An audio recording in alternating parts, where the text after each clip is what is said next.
I always admired my father. He was the rock of our family, a steadfast figure who ensured that we navigated the often turbulent waters of life without drifting too far off course. I remember how he would gather my mother and me in the living room, his voice booming softly as he regaled us with tales of hard work and wise investments. It was in that modest living room, wearing well-worn jeans and a faded flannel, that he taught me the value of perseverance and gratitude. It all felt so secure, so right. We lived in a cozy home nestled within Willow Creek, a place filled with friendly faces and ties that felt unbreakable. I took pride in my humble upbringing, never once considering that a grander, darker narrative was unfolding just out of sight. "Amelia, you know we are lucky," he would say with a nod, that signature smirk dancing on his lips. "Everything we have comes from the sweat of my brow. Your college tuition is taken care of because I want you to have a bright future." His words washed over me like a comforting blanket, and I remember feeling lucky, like I had won some sort of lottery when he covered my tuition. I envisioned a life brimming with possibilities, and it was easy to believe, easy to breathe in the air of confidence and hope he provided. In many ways, he made me feel invincible, but then one day everything changed. It was a rainy Saturday when the oddity first struck me. The kind of day where the clouds hang low and heavy, the air thick with anticipation, as though the universe was coaxing out silence into chaos. I was tasked with cleaning his study, a chore I often ignored, preferring the soft glow of my computer screen or the bustling atmosphere of the coffee shop down the street.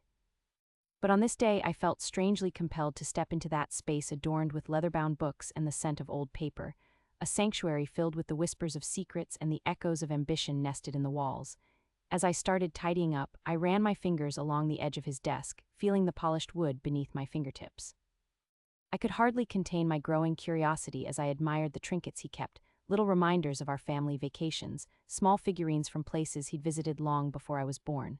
They all told a story, painting a picture of a man who had taken calculated risks to weave a tapestry of prosperity for us. But then, just as I was about to lose myself in nostalgia, I noticed something peculiar about the bottom drawer. It did not glide open easily, an unusual trait in our otherwise well-kept home. I prodded at it gently, then more firmly, until with an audible click it released, revealing a hidden compartment.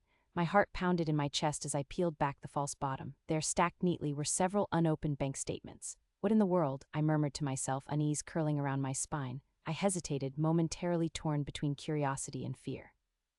My instinct told me I shouldn't go any further, but with trembling hands, I pulled out the first statement and began to read.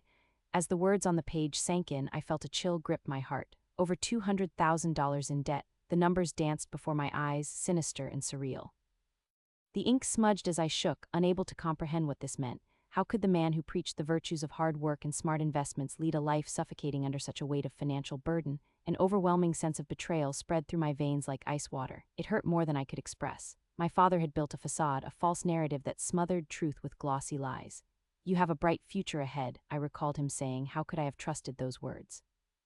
My safe world started to unravel. The pieces fell apart in my mind. Every complaint he made about everyday struggles, every little request for appreciation, it all came crashing down around me.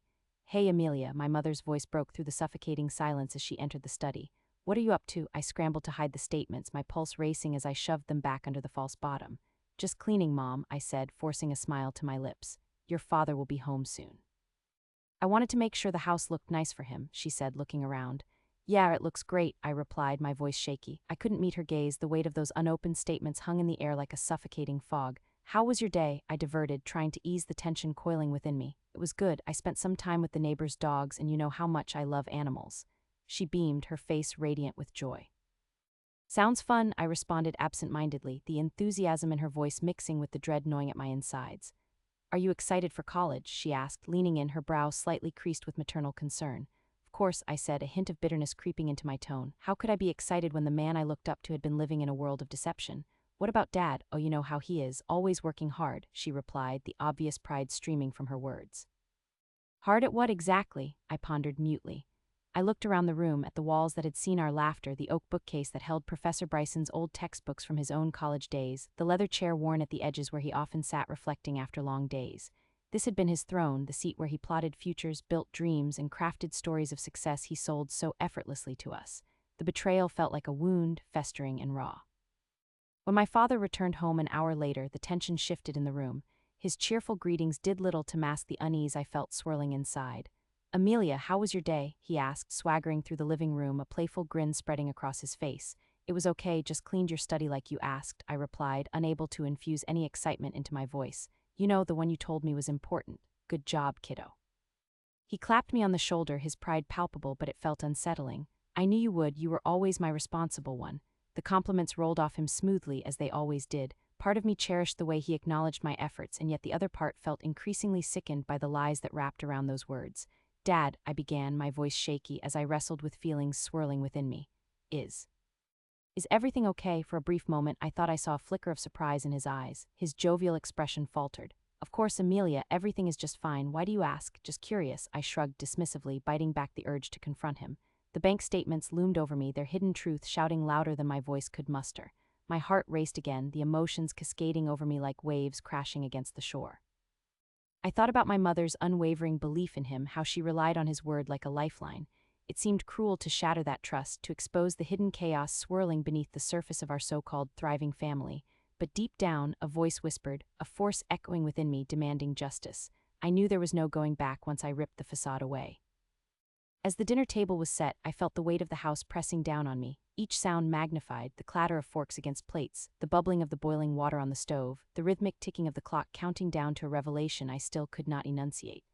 I watched my father laugh with my mother, his smile bright enough to light the room, yet I couldn't shake the sensation that the man I had admired was no more than a ghost of the person I thought I knew.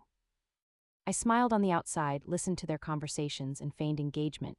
Yes, I was a dutiful daughter of the proud man in front of me, but as I sat there chewing the same bites of unremarkable food, the betrayal settled like a stone in my stomach.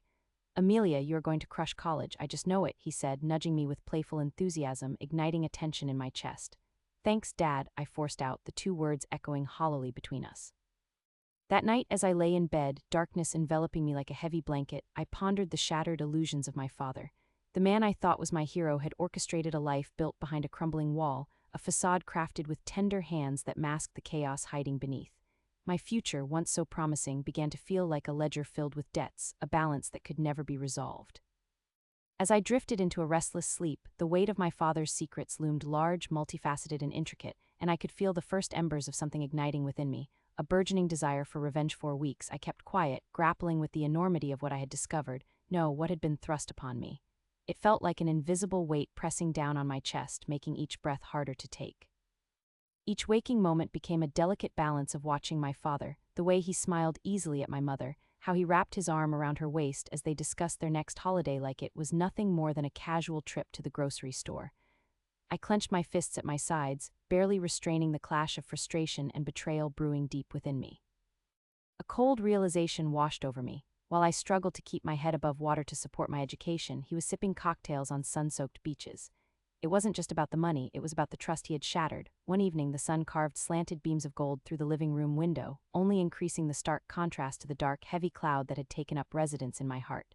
My mother was bustling about in the kitchen, humming a tune as she chopped vegetables for dinner.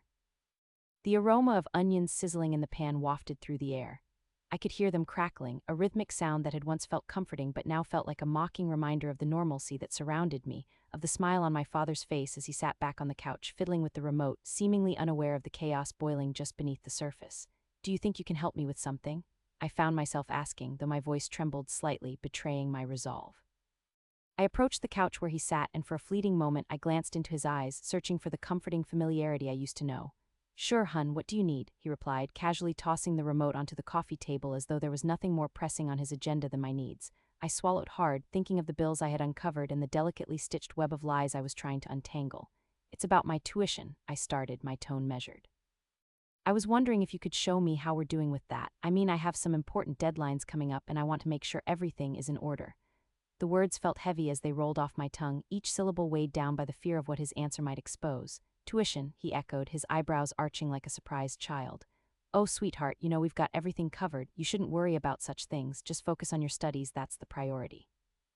A rehearsed smile danced on his lips, but I noticed something else. Was it a flicker of unease? "But I want to understand our situation better," I pressed, my heartbeat quickening as anger surged through me. "I want to know how much we have and how we're managing. You've taken me completely out of the loop and I can't just trust everything is fine. I have a right to know, don't I?" My words were sharper than I intended, cutting through the house as though slashing through the lingering sense of dinner with their rawness. Now, Amelia," he replied, the pleasant tone slipping as irritation crept into his voice. "There's no need to raise your voice. Everything is fine, really. Trust me, your mother and I are managing just fine." He waved a hand as if brushing away my concerns. Managing fine, really? I snapped, a storm of frustration awoken within me. Like planning trips to the Maldives against the backdrop of my Uchaya Baa. What kind of managing is that? You're using money set aside for my education, all while pretending to be a devoted father. Do you know how that looks? The words tumbled out of my mouth, each one born from sleepless nights and pent-up anger. He stood abruptly, the chair groaning beneath him as though protesting against the sudden shift in tension. Amelia, this is not the time for this conversation. You don't understand the pressure I am under. His voice thundered through the room, causing my mother to pause mid-chop, her hands frozen as if she could feel the ripples of conflict spreading like a shockwave. Pressure from what? From taking vacations while I struggled to pay for rent and tuition? I yelled back, each word laced with frustration. You made this bed and now you expect me to lie in it silently. Enough. Bellowed, his face flushed, eyes narrowing as anger sizzled in the air like the frying pan bubbling unnoticed on the stove. You have no idea about the sacrifices I'm making. Just because you work part-time doesn't diminish what I'm doing for this family. He stepped towards me, his presence looming and heavy, but all I could see were the insidious shadows cast by his lies. Sacrifices, I hissed incredulously. What sacrifices? The only thing you've sacrificed is my education for your whims and desires. My heart raced, the familial warmth of our home now stitched with threads of bitterness and accusations. In a moment of defiance, I retreated to my room, my sanctuary. As I slammed the door shut, the sound resonated through the walls, vibrating with the chaos currently consuming my life. I flopped onto the bed, staring at the ceiling as tears of frustration threatened to spill over. I needed to remain strong, to gather evidence, to expose him for what he truly was, a manipulator hiding behind a facade of fatherly concern. The delicate nightlight cast a soft glow, illuminating the layers of paper scattered around me, documents I had painstakingly pieced together. They scattered like remnants of a shuttered dream, revealing how many dollars were siphoned away from my education. I rifled through them, heart pounding, feeling like an investigator trying to crack a case. My hands trembled as I handled financial statements and bank records. Every file represented a choice, a decision made to prioritize selfish desires over the promise of my future. I breathed in and out slowly, my mind racing. I could confront him again, but what good would that do? He would just spin tales with his golden tongue, weaving lies that flowed as easily as the deceitful way he talked about our family finances. I needed something bigger, something undeniable. Days turned into turbulent evenings, filled with the stench of unease that crept through the air like a forgotten memory. Every attempt at casual conversation with my father felt increasingly strained. I noticed his discomfort, a slight twitch of his jaw when he spoke about finances, or the way he often changed the subject, pivoting to lighthearted topics as if laughter could silence the rising storm. Have you thought about joining that book club you mentioned? He asked one evening as we sat at the dinner table. My mother was absently flipping through her magazine, blissfully unaware of the cracks beginning to show in our house of cards. Interesting approach, steering the conversation away from the budget, I replied dryly, my tone colored with irritation. It's funny how you're a master at avoiding anything serious.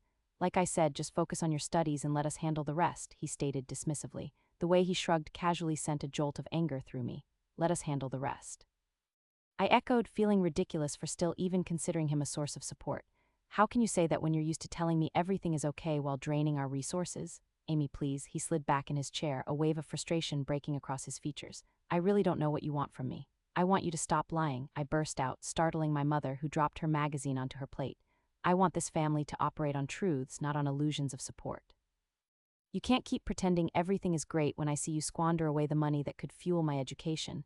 That is enough, he shouted back, startling my mother even more. You don't understand the first thing about pressure and decision-making. You are lucky to even have a father that works hard to provide for you. What are you even providing for? I shot back, voice shaking with emotion. A tropical paradise or a future for me. I saw the glint of anger in his eye, and even though fear danced in my heart, it felt like a weight lifting. The truth, no matter how sharp, found its home on the tip of my tongue. His face contorted in a mixture of rage and defensiveness, and for a moment I caught sight of something else lurking beneath shame. An unsettling thought crossed my mind. How long had he been aware of the unsustainable nature of his choices? How much longer could I allow the illusion of support to govern my life? I could no longer let his lies dictate my future. If it meant setting my father straight, I would do it with every ounce of conviction within me. I wouldn't back down, not this time. As the last of the daylight faded away, taking with it the warmth of familial ties and honesty, I resolved then and there that the charade would end. The illusion of support would fade into memory, and soon he would see exactly what it felt like to face the consequences of his actions. I felt a tingling sensation in my fingertips like a storm brewing in the distance. I had a plan, and soon he would be forced to confront the truth he had become so desperate to ignore. Each day would bring me closer to the day of reckoning, a day where every penny spent on his desires would be laid bare beneath the sunlight. The graduation dinner sparkled with a careless joy that enveloped the dimly lit room.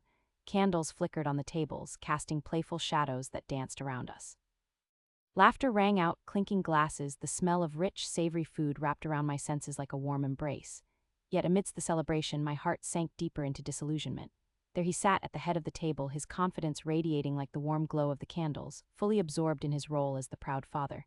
To everyone else, he was a spirited success story, reveling in the recent promotion he had touted with grand gestures and obligatory toasts.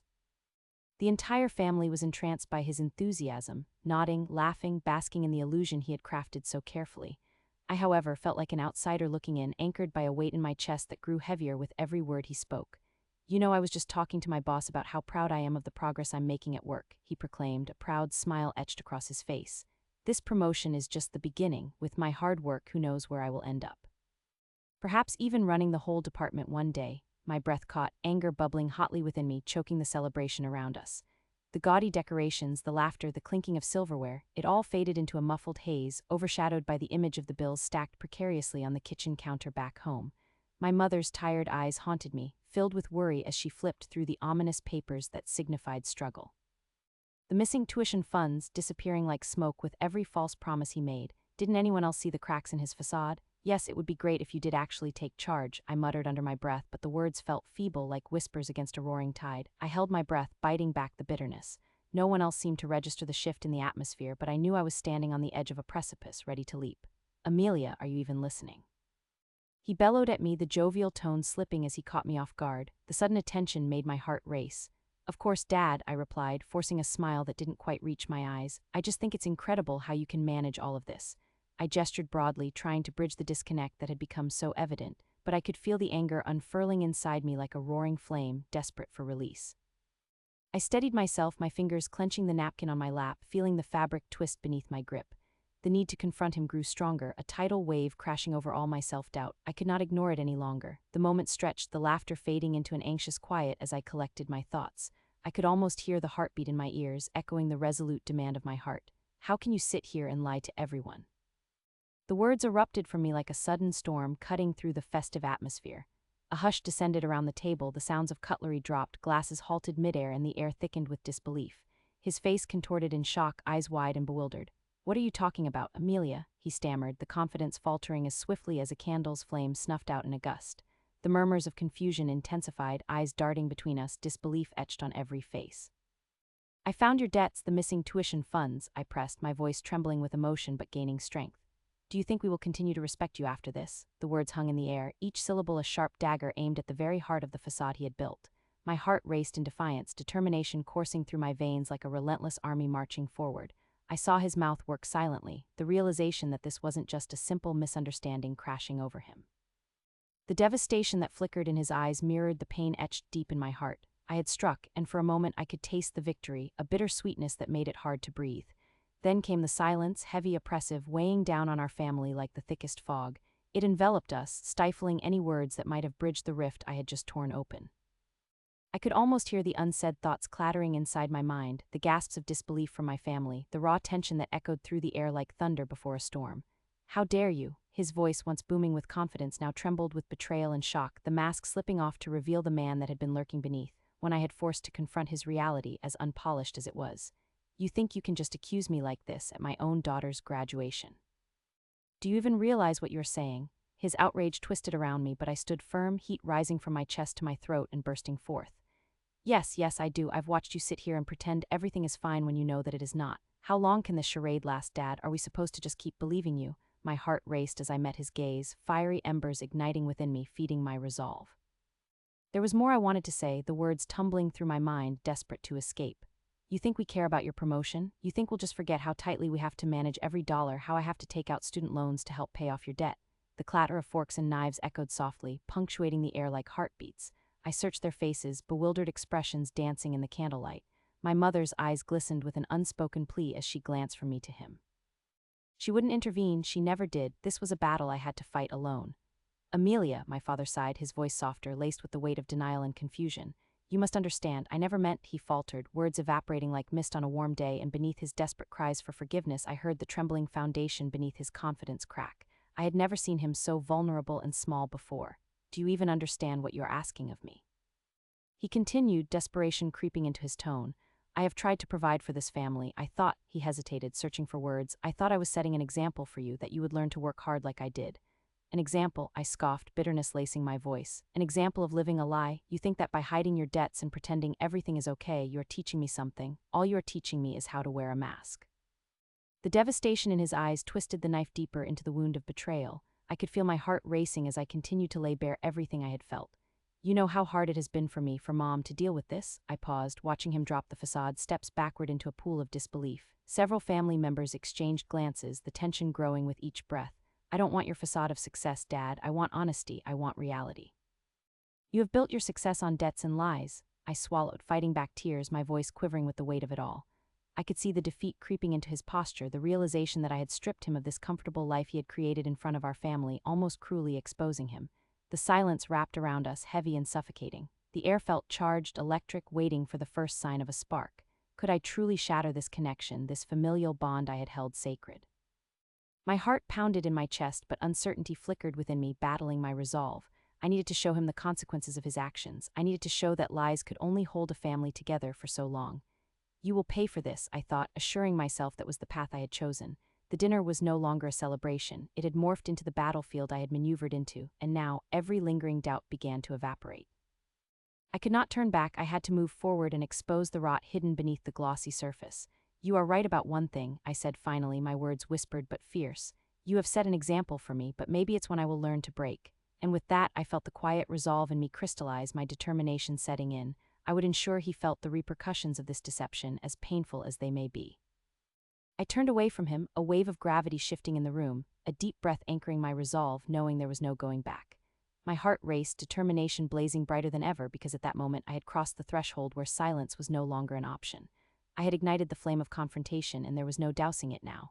He would have to reckon with the truth the following weekend. I contacted our close relatives and organized a family gathering disguised as a celebration.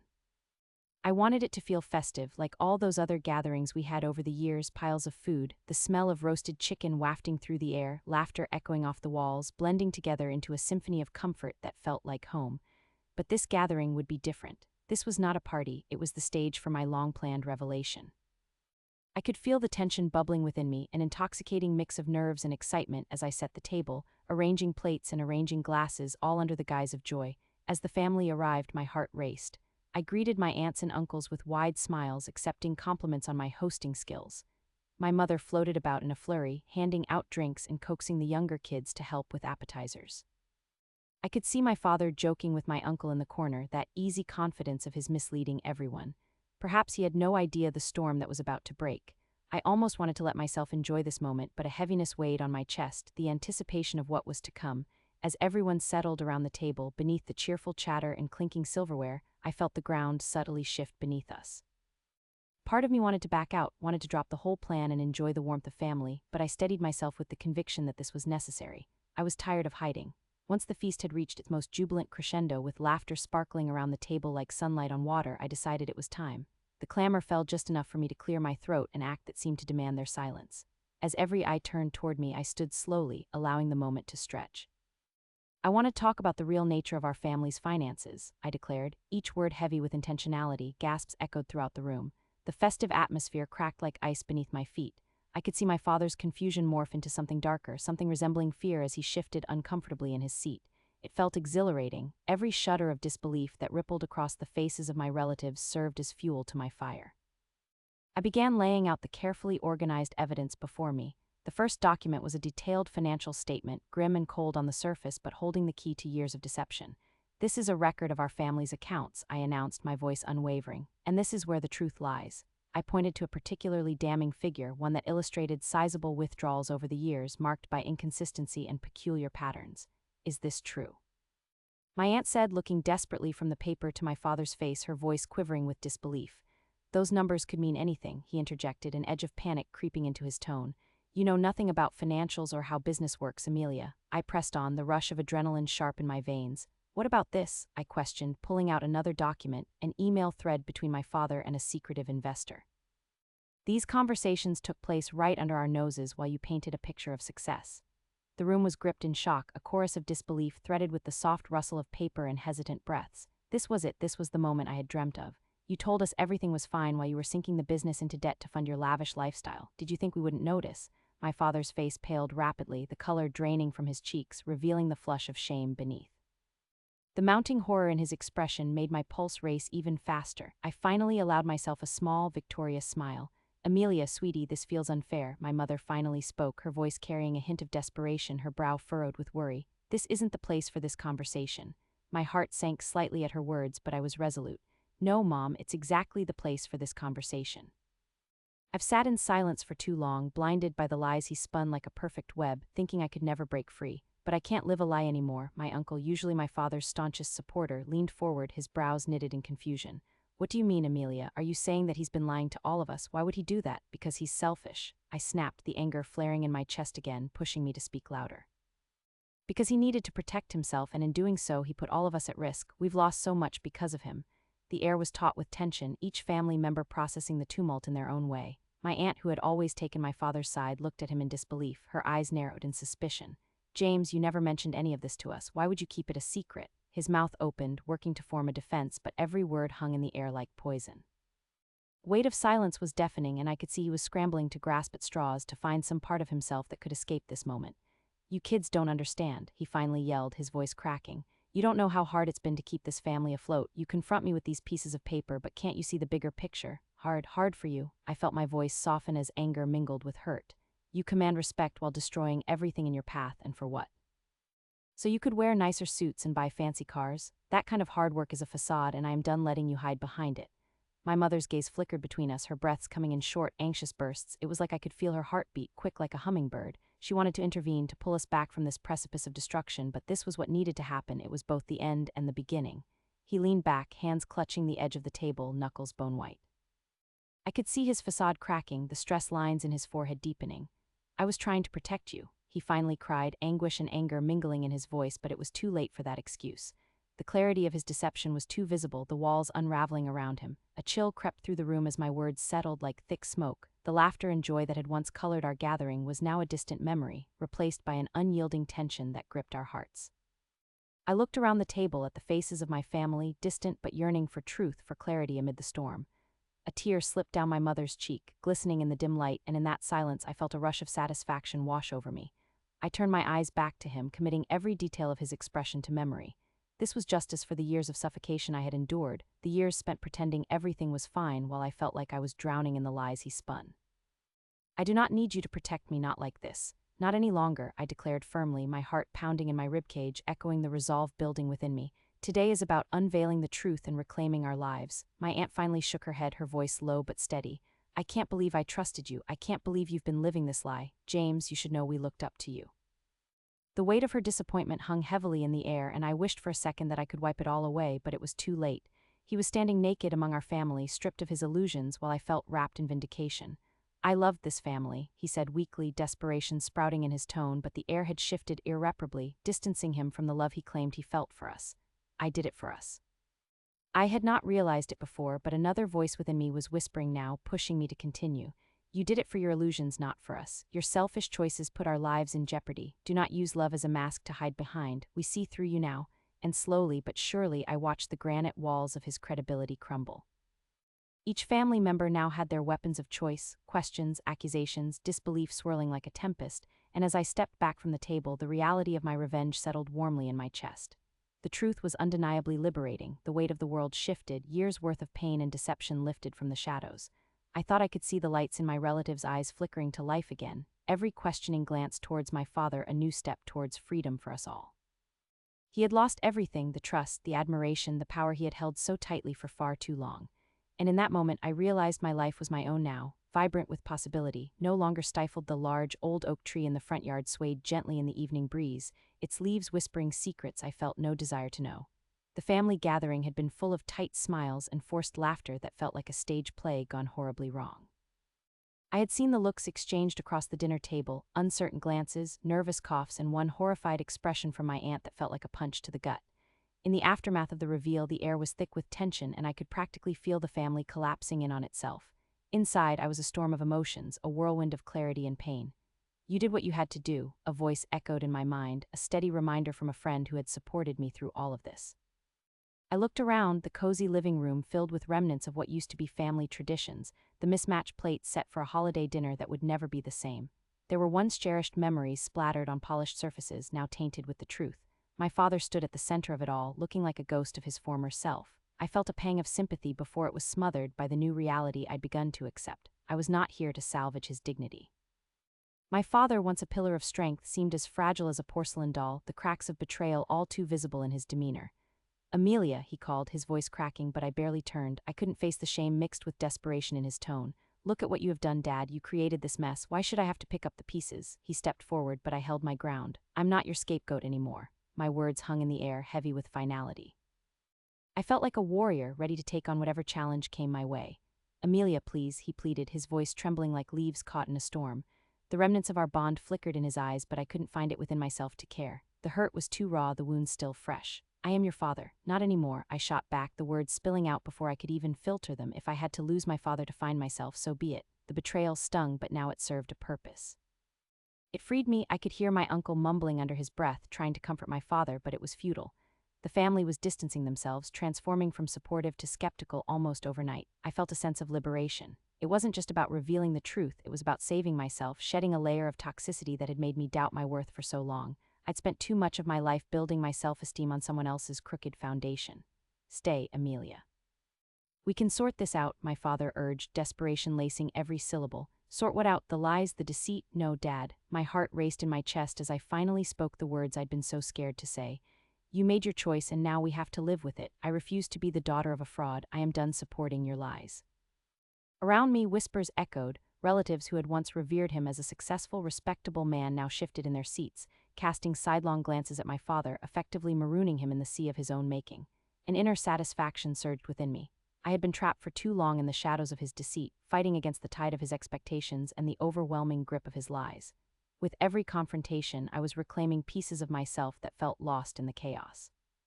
As if sensing the tide had shifted, my father's face paled. "Amelia, please, I need you. I can fix this. I will fix this." I held up my hand to stop his words.